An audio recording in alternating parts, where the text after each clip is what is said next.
Hi, and welcome to A Sense of Wellness podcast, inspiring and empowering a healthier you. I'm your host, Susan Greeley, and I'll be diving deeper into the 4 pillars of wellness: sleep, exercise, nutrition, and stress management. In today's episode, I'm happy to be talking about burnout and stress management and the tools to manage it all with Julie Wald of Namaste, New York. As I often say, stress can unfortunately move mountains, and we all dealt with a whole new level of stress and stressors beyond our control last year. I know I'm very excited about being in a new year and also about having this time today to talk with a wellness and self-care expert who is truly dedicated to helping individuals daily to improve their health and well-being. So my guest, Julie Wald, has been a wellness practitioner for 25 years. She is the founder and chief wellness officer at Namaste, New York. And Julie holds a master's degree in social work from New York University. Julie began her career back in 1995 as a clinical social worker treating adults, children, and adolescents in both inpatient and outpatient mental health settings. She worked for many years in this clinical environment, during which time she discovered the importance of her own self-care. So in addition, Julie is a certified yoga instructor, a meditation teacher, Thai body worker, and Reiki master. She combines the mastery of these disciplines into a multifaceted approach to wellness education. So today, Namaste New York serves a vast and influential clientele of high-performing business leaders and celebrities, as well as children, families, and individuals coping with chronic stress. As Namaste's chief wellness advisor, Julie works one-on-one with select clients to navigate their day-to-day lives, to manage stress and pain, and cultivate lifelong well-being through extraordinary self-care planning and practices. So, with all that said, I'm very happy to welcome Julie to the Sense of Wellness podcast today. Thank you so much for having me. Yeah, it's such a great time, I will say, as we've all come out of a tumultuous year of a lot of stress. And what better time to talk about self-care and well-being, right, Julie? 100%. So again, Namaste Wellness in New York works with individuals and companies. And can you tell me a little bit about your background some more and how Namaste got started? Absolutely. So rewind back to really 9/11 in New York City. And I was practicing as a clinical social worker, and I was sort of moonlighting as a yoga teacher.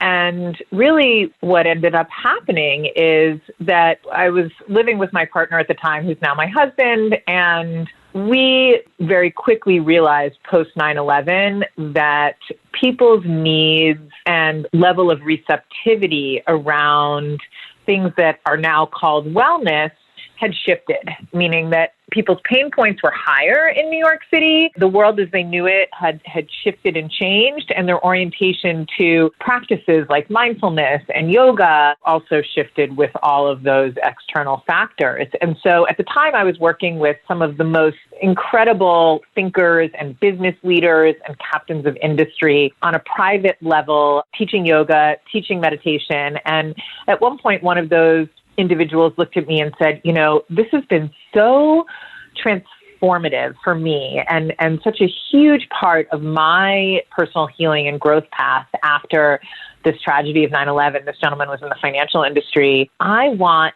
all of my employees to be doing this. And he really was a thought leader in that way. And I went home to my partner, now husband, Michael, and said, this is an opportunity. And, you know, this gentleman is really excited about the work. He wants to bring it to his thousands and thousands and thousands of employees. You know, he can't be the only one, and they can't be the only ones that are suffering. And so we ended up launching Namaste at that point in time and creating a corporate wellness program. And from there ended up creating many different corporate wellness programs and all the while continued to work with these people who were bleeding edge thinkers at the time, right? So now it's fairly typical that there's not a company, you know, in the country or perhaps, you know, on the planet that hasn't thought about this concept of corporate wellness. But back in 2002, 2003, this was not the case. And it was definitely more sort of an early adopter kind of a phenomenon. And so that's what happened. And we started our business, and I sort of weaned myself out of the social work world in the traditional sense of the word and dove into this full throttle and, have been doing it ever since. It gave me goosebumps hearing you talk about that, Julie, because, we can think back to 9/11 and 2001 and hear just how many years have gone by. We're in 2021 already, and obviously different circumstances, but now it's at a global level, that trauma. It really was traumatic for people over the last year, and companies, many organizations and all of their employees suffered a lot. So just navigating this whole new world, we need these thought leaders and people listen when we talk wellness. So as far as that goes, what do you see as being the biggest concern or issues for companies, large and small, and their employees during these extremely challenging and uncertain times? Well, aside from sort of the obvious issue around concerns around people's health, and companies that are facing sort of challenges, on a financial or economic level due to the ramifications of the pandemic, really, what we see the most of and are talking about the most is the mental health crisis that's happening. I'm talking on an organizational level, but this is really true of, individuals, because individuals are who make up these organizations. And so just to give you a sense, and this data is from Kaiser, I think about, around 15 to 20% of people pre-pandemic would consider themselves as needing support around mental health, whether that was engaging in an employee assistance program or seeking outside therapeutic support. That is kind of a baseline level. And if you fast forward to this past fall, I think this data came out in October, November, that number rose to upwards of 60%. So over 60% of people, are concerned about mental health. And, those concerns are coming from a variety of different places. They're coming from, feelings of burnout due to, working from home. They're related to stressors around kids and school and familial issues, obviously financial issues, isolation, concerned about aging parents, concerned about, children's mental health and childcare. We're hearing consistently, people are concerned about the physical ramifications of stress, such as, weight gain or other health issues, just the overall sort of level of change and uncertainty, as well as even concerns about the idea of transitioning back and what does life look like as the pandemic starts to become something of the past. Obviously, we're not there yet, but I really, the nutshell is that we're really facing a mental health crisis, and that's where our focus has been throughout this pandemic, is in supporting both individuals and companies in addressing this issue. It's really sobering, isn't it, to hear those statistics? But, we all know people aren't statistics. It's like this touches everyone. You mentioned pretty much every aspect of all these stressors that are going on for all people. And it's why we focus on these 4 pillars, like bringing it back to the 4 pillars of wellness that I work on: the sleep, the exercise, the nutrition, and the stress management. And finding the tools to support people right now is just so imperative. So my next question is, how are companies finding tools to successfully support their employees? One of the things that we know is that, first of all, people's needs are nuanced, right, based on their individual situation or scenario. And we also know that people learn and cope and grow differently, meaning that, some people learn by reading and taking in content and information, and other people really learn more effectively sort of experientially, and other people really require more of a one-on-one supportive approach. And so, when it comes to supporting employees, we need to take into consideration, that nuanced landscape. At Namaste, what we do and what we find, to be successful, both with organizations as well as the high-performing individuals and leaders that we work with, is what we call a teach, practice, coach approach. And so really, and we didn't invent the wheel here. If you think about, getting better at anything or learning anything, including self-care, it's some combination of the teach, of the learning, of the practicing, and then of the coaching around overcoming the obstacles and the individual nuances, whether it's playing soccer or being a great cook. Those are pretty much the basic elements. And for us, that looks like, from a teach perspective, it's really about sharing the all of the incredible research and evidence-based information around how powerful so many of these types of wellness practices and behavioral changes can be in our life, and how actually sometimes very small things can make a really, really big difference. So really educating people about this, first and foremost, is a vital part of the process. And then next, it's really about that practice piece, right? It's about people trying things out, figuring out what's resonant for them. They might, try desk yoga, or, learning to meditate, or incorporating certain breathing practices to manage some of their stress or anxiety. And so bringing that opportunity to the table, both so that people have the experience of building the skill, as well as in the corporate setting, it provides an opportunity for connection and for community and for what we call a together action, which can be really, really powerful. And then lastly, as I mentioned, is really the coach piece of it, which is that we know that people have their individual issues and obstacles, and oftentimes they just need that individualized attention. So, on top of those experiential moments in companies, we offer many of the organizations that we work with access to our private wellness coaching offering, where employees can get really more specific around how to manage the issues that they're facing, and what they've learned from a teach and a practice standpoint is most applicable, and how is it most applicable to their situation in their life. Right. Finding the balance, striking a really wonderful balance between meeting the individual needs and that creating that community that I think is really missing in many people's lives right now is also a priority, I would think, in corporate wellness programs. I love hearing how you describe that, because this is a challenge ongoing. I hear from so many people, they are lonely, they're isolated. And can you talk a little bit more about that together action? Yeah, absolutely. So, really it's about creating that ecosystem for people where there's all of these various touch points, including this opportunity to connect. So for example, what that might look like is maybe your company is going to do a weekly Wednesday mindfulness practice, which is led by one of our live teachers. And maybe, when everybody gets on the call, people turn on their cameras, everybody connects, everybody knows that the intention is around, beginning to learn and implement mindfulness into their daily life. And, then they come together and have this experience as a team or as an organization.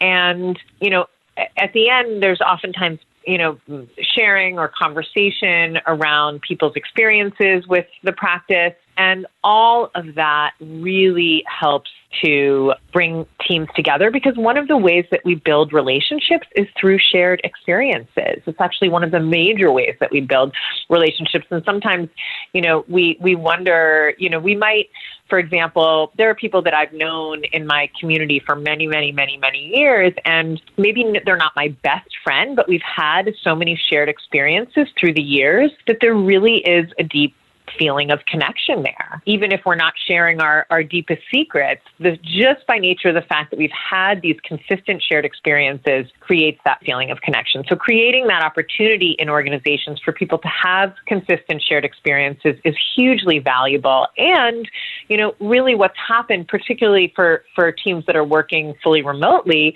is that everybody's worlds have gotten in some ways larger and in some ways much smaller. So historically, maybe if you were going into the office, you would see the person at the front desk and you'd see people from other departments and other teams. Maybe you had lunch with those people. But now, people are oftentimes really only on calls with, their specific department or their direct reports or their supervisor. And they're not having that, what we call network diversity, meaning the different types of relationships with different types of people that do different things and that play different roles in our life, which is actually very key to managing loneliness, is network diversity, meaning that the friends that you have that you used to see when you would go to the gym or the group fitness class, or, even the relationships you would have with local vendors in your community, a dry cleaner or whatever, that those relationships are actually very valuable in your feeling of overall connectedness to the world, and that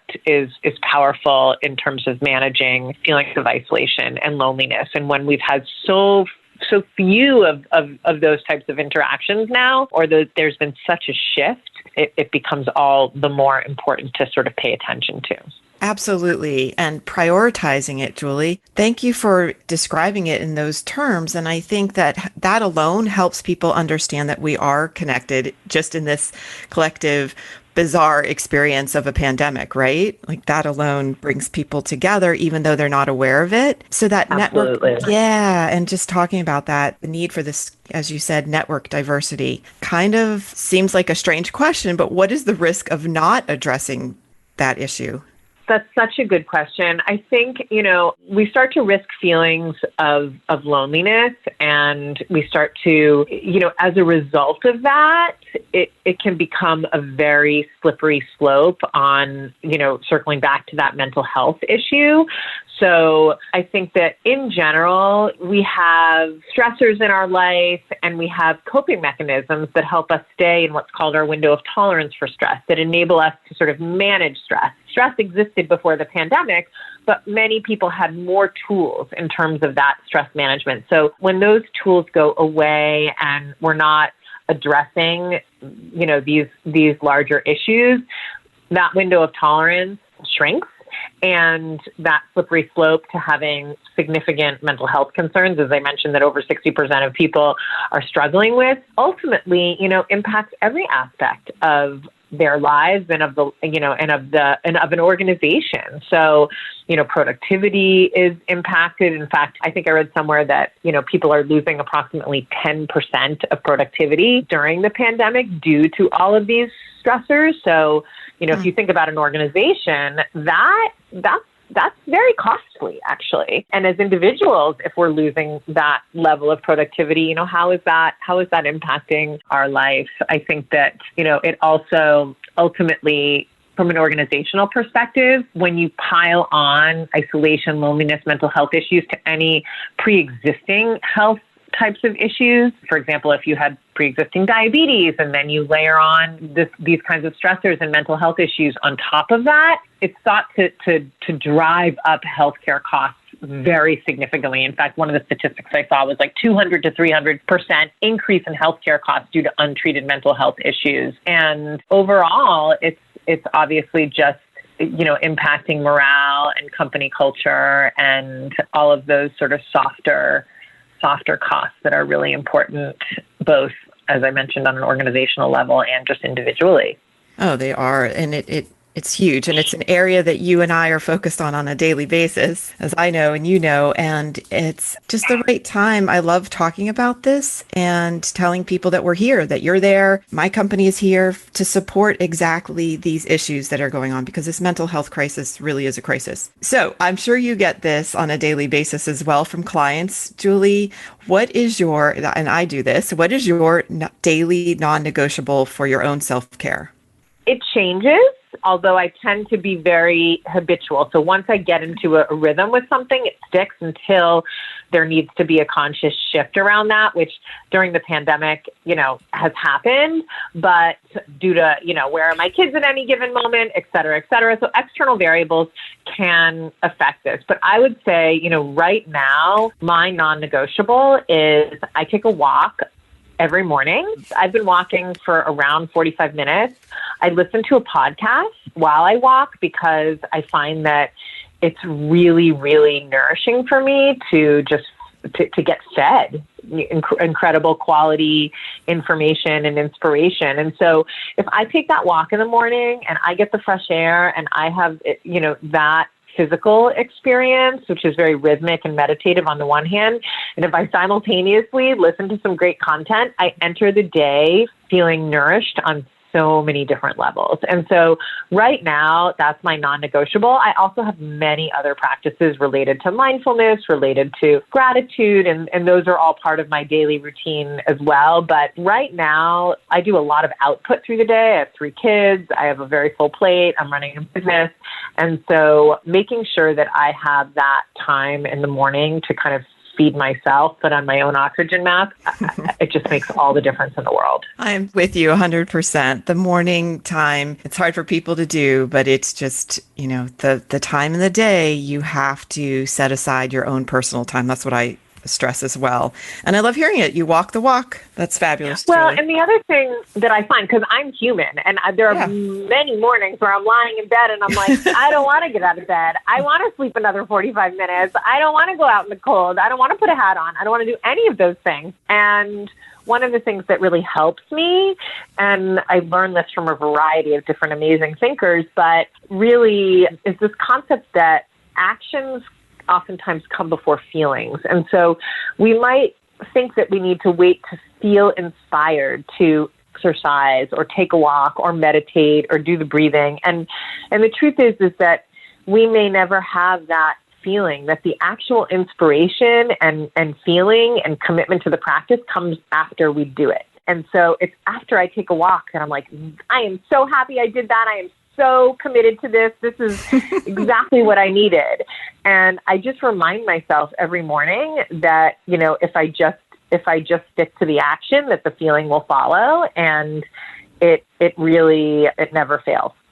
It's true. It's true. That's hilarious. And it works though. Just get yourself into that robotic mode of getting on the shoes and out the door, and then the rest takes care of itself, I believe. Yeah. And when we think, and when we engage in a negotiation in our minds about it is when we run into trouble, because it's just, it has to be sort of a non-negotiable regardless of how you feel. And then you have to trust that the feelings that you're looking for come after the actual behavior.